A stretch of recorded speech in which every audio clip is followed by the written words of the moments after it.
Hello மக்கள் எல்லாரும் எப்படி இருக்கீங்க? நம்ம தமிழ்நாட்டோடைய 2026-27ஆம் நிதியாண்டுக்கான பட்ஜெட்டை நிதியமைச்சர் மரியா வில்சன் பார்த்தீங்கன்னா சட்டப்பேரவையில் தாக்கல் செஞ்சுருக்காரு.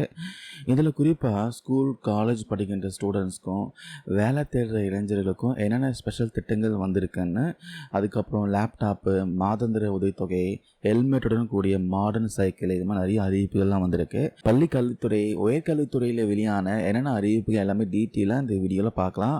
மிஸ் பண்ண பாருங்க, கண்டிப்பாக யூஸ்ஃபுல்லாக இருக்கும். முதல்ல கல்விக்காக நம்ம அரசு எவ்வளோ பெரிய தொகை ஒதுக்கி இருக்காங்க பார்த்துடலாம். பள்ளி கல்வித்துறைக்காக ரொம்ப பிரம்மாண்டமாக 44,527 கோடி ரூபாய் நிதி ஒதுக்கீடு பண்ணியிருக்காங்க. அதே போல் உயர்கல்வித்துறைக்காக 8,393 கோடி ரூபாய் நிதி ஒதுக்கீடு பண்ணியிருக்காங்க.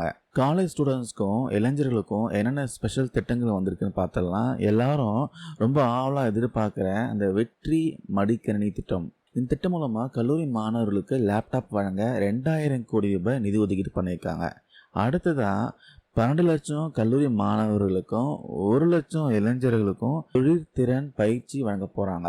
இதுக்காக வெற்றி திறன் பயிற்சி திட்டத்துக்கு 150 கோடி ரூபாய் நிதி ஒதுக்கீடு பண்ணியிருக்காங்க. அதுக்கப்புறம் பப்ளிக் லைப்ரரிஸ் எல்லாமே இனி டிஜிட்டல் லைப்ரரிஸாக மாற்ற 10 கோடி ரூபாய் நிதி ஒதுக்கீடு பண்ணியிருக்காங்க. அப்புறம் போட்டித் தேர்வுகளுக்கு பயிற்சி அளிக்க எக்ஸ்ட்ராவாக 3,38 லட்சம் ரூபாய் கொடுத்துருக்காங்க. மாணவர்கள் தங்கும் விடுதிகளுக்கு 10 கோடி ரூபாய் ஒதுக்கீடு பண்ணியிருக்காங்க. அதுக்கப்புறம் வேலையில்லா பட்டதாரி இளைஞர்களுக்கு மாதாந்திர உதவித்தொகை வழங்கப்படும் ஒரு சூப்பரான அறிவிப்பும் வந்திருக்கு. மதுரையில் 300 மாணவர்கள் சேர்ற வகையில் ஒரு புதிய சட்டக்கல்லூரி அமைக்கப்படும் சொல்லியிருக்காங்க. லா காலேஜ் வந்து கொண்டு வர போகிறாங்களாம். அதுக்கப்புறம் ஸ்கூல் ஸ்டூடெண்ட்ஸ்க்கு என்னென்ன ஜாக்பாட்டான அறிவிப்பு வந்திருக்கேன் பார்க்கலாம். 11th படிக்கின்ற ஸ்டூடெண்ட்ஸ்க்கு கிட்டத்தட்ட 5,32,000 மாணவர்களுக்கு ஹெல்மெட் மற்றும் குடிநீர் பாட்டில் கொண்ட நவீன சைக்கிள் வந்து கொடுக்க போகிறாங்களாம். இந்த திட்டத்துக்கு 277 கோடி ரூபாய் நிதி ஒதுக்கீடு பண்ணியிருக்காங்க. அதுக்கப்புறம் நீட் எக்ஸாம் கேன்சல் பண்ணிட்டு +2 மார்க் பேஸ் பண்ணி மருத்துவ மாணவர் சேர்க்கை நடத்த வலியுறுத்தி நடவடிக்கை எடுக்கப்படும் உறுதியளிச்சிருக்காங்க. அதுக்கப்புறம் அரசு பள்ளிகளில் சூப்பர் கிளீன் சூப்பர் கேம்பஸ் அப்படின்னு ஒரு புது திட்டம் வந்து செயல்படுத்தப்படும் சொல்லியிருக்காங்க. அதுக்கப்புறம் கவர்மெண்ட் ஸ்கூல்ஸ்லாம் நவீனமயமாக்கும் திட்டத்துக்கு 2,132 கோடி ரூபாயும், தமிழ்நாடு சுடர் திட்டத்துக்கு 3,200 கோடி ரூபாயும் நிதி ஒதுக்கீடு பண்ணியிருக்காங்க. அதுக்கப்புறம் ஸ்கூல்ஸில் பாடம் முடிச்சதுக்கு அப்புறமா தினமும் 1 மணி நேரம் விளையாட்டுக்காக கட்டாயம் ஒதுக்கீடு செய்யப்படும் சொல்லியிருக்காங்க. அதுக்கப்புறம் பள்ளி பாடத்தை சீரமைக்க 25 கோடி ரூபாய் ஒதுக்கப்பட்டிருக்கு. இது போக இன்னும் சில முக்கியமான அறிவிப்புகளும் இருக்கு.